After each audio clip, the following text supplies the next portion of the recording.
മലയാളികളുടെ പ്രിയപ്പെട്ട നടനും സംവിധായകനും തിരക്കഥാകൃത്തുമായ ശ്രീനിവാസൻ അന്തരിച്ചു. തൃപ്പൂണിത്തുറ താലൂക്ക് ആശുപത്രിയിൽ ഇന്ന് രാവിലെയായിരുന്നു അന്ത്യം. ടൗൺ ഹാളിലെ പൊതുദർശനത്തിൽ മുഖ്യമന്ത്രി പിണറായി വിജയൻ, നടന്മാരായ മമ്മൂട്ടി, മോഹൻലാൽ തുടങ്ങിയവർ അന്തിമോപചാരം അർപ്പിച്ചു. സംസ്കാരം നാളെ രാവിലെ കണ്ടനാട്ടെ വീട്ടുവളപ്പിൽ നടക്കും.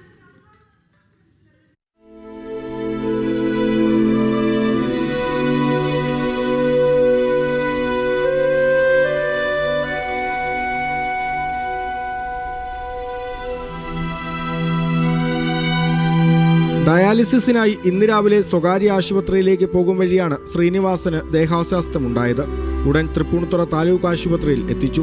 വൈകാതെ മരണം സംഭവിച്ചു. ഭാര്യ വിമലയും അടുത്ത ബന്ധുക്കളും മരണസമയത്ത് ഒപ്പമുണ്ടായിരുന്നു. ആശുപത്രിയിൽ നിന്നും കണ്ടനാട്ടെ വീട്ടിലെത്തിച്ച മൃതദേഹത്തിൽ നടൻ മമ്മൂട്ടി അടക്കമുള്ളവർ അന്തിമോപചാരം അർപ്പിച്ചു. 1 മണിയോടെ എറണാകുളം ടൗൺ ഹാളിൽ മൃതദേഹം പൊതുദർശനത്തിന് വെച്ചു. മുഖ്യമന്ത്രി പിണറായി വിജയൻ, സാംസ്കാരിക മന്ത്രി സജി ചെറിയാൻ തുടങ്ങിയവർ ടൗൺ ഹാളിലെത്തി അന്തിമോപചാരം അർപ്പിച്ചു.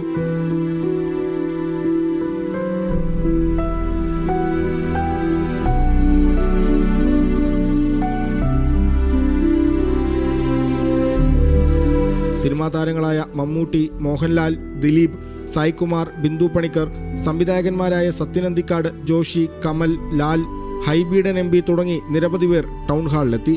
ശ്രീനിവാസനെ അവസാനമായി കാണാൻ കൊച്ചിയിലെ പൗരാവലിയും ടൗൺ ഹാളിലെത്തി. 3:45 പൊതുദർശനം അവസാനിപ്പിച്ച് മൃതദേഹം കണ്ടനാട്ടെ വീട്ടിലേക്ക് കൊണ്ടുപോയി.